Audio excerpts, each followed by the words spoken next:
Down here this afternoon at Inverted Bodyboard Store on the Gold Coast, and we're going to have a bit of a chat about the basic things you need to get into bodyboarding. Now, just the bare essentials that you need if you want to get into it properly: a board, good trusty set of fins, a leash for your board so you're not going to lose it, also leashes for your fins, which are called fin savers.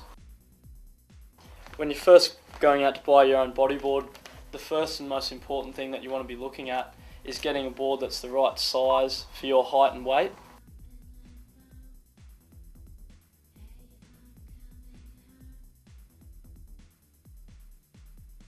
So once you've found the board that's the right size for you, then you can go into what can sometimes seem like the maze of different features and capabilities that each board has to offer. Now, having a look at this board doesn't help you too much because the core is actually inside all of these materials, which is on top, and it forms the basis of every bodyboard you're ever going to use. There's two main types which are used these days in all good bodyboards.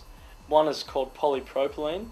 This core is stiff, fast and good in warmer waters, but not so good for late turns or scoops. And the other is called polyethylene or Dow. This core offers a lot more flex, which is good for those big bottom turns and is also excellent in colder water. However, it's not as fast or has as good projection qualities as Polypro. If you're getting a board that you're just going to be using for riding prone or laying down on, you want to find a board with a nice wide nose on it. So you can see like something like this, the nose on it's nice and wide, plenty of room for you to hold on with your hands, and also opens up the surface area of the board as well, so it means you'll be going a lot faster. What they do is offer more grip, making it easier to hold on those fast turns. Bat tails are designed for big waves as they offer more drive. They are faster as they offer more surface area and reduced drag. They are looser than a crescent tail, this meaning that they're easier to do spins and other manoeuvres on the face of the wave. They also work well with channels. Crescent tails are very popular as they are versatile for both prone and drop knee. They offer the rider better bite into the wave and also control on the face of a breaking wave. Channels create drag at the bottom corner of the tail close to your rail. This increases the edge of the rail and allows for more control, basically giving you more bite into the face of the wave, similar to what a fin would do on a surfboard. There's two main rail combinations which are used these days. One's called a 60-40 and the other one's called a 50-50. Now, what that basically alludes to is a 60-40 rail means that the bottom part of your rail is 60%, whereas the top chime of your rail is 40%. Whereas a 50-50 rail means that both are 50%. Now, what difference this is going to make to your board is if you get a board with a 60-40 rail combination, it's going to mean your board has a lot more bite in the face of the wave, which means it's going to make it a lot more manoeuvrable. Whereas if you get a board that's a 50-50 rail combination, it means your board's going to be faster, but it's going to be not as easy to turn or not as easy to drive off the bottom of the face of a wave. Now, if you're a bigger guy, or if you're really looking to get into bodyboarding some serious waves, you really want to go down and buy a board that's got a stringer down the middle of it. Now, what a stringer is, it's just a carbon fibre or a graphite rod which just runs straight through the middle of your board and finishes about 6 inches from the nose.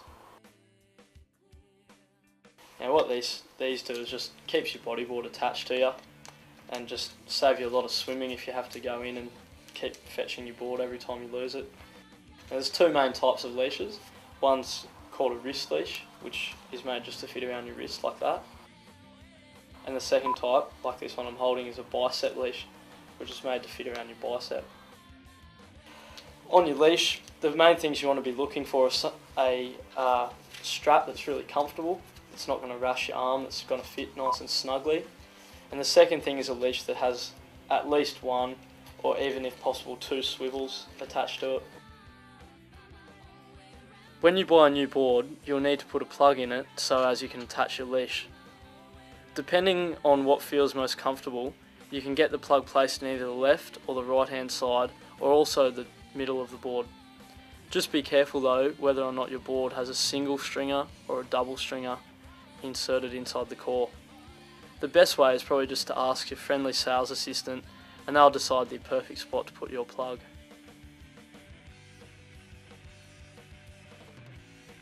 On your bodyboard, all your legs are going to be hanging off the back, so you really need something on your feet to give you that extra propulsion, not only to kick out and get through the surf, but also to aid you in catching waves.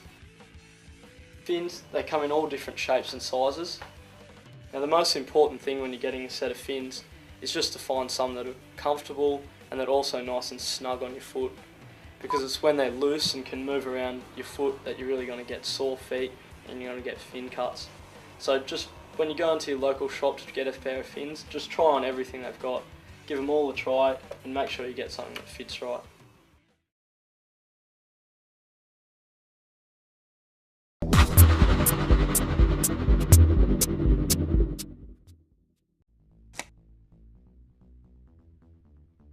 Down here this afternoon at Inverted Bodyboard Store on the Gold Coast, and we're going to have a bit of a chat about the basic things you need to get into bodyboarding.